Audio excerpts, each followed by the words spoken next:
Position the backplane on the drive cage so that the tabs on the drive cage are inserted into the corresponding holes in the backplane.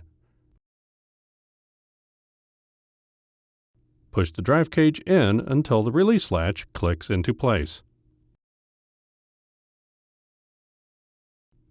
Reconnect the cables to the backplane.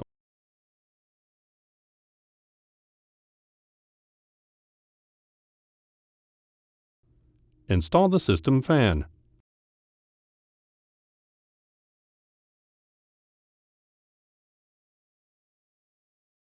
Reinstall all the hot swap drives and drive bay fillers into the drive cage.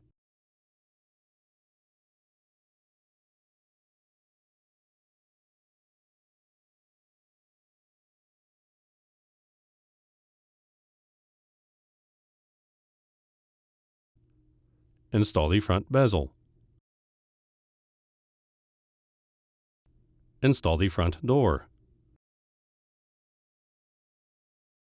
And install the server cover.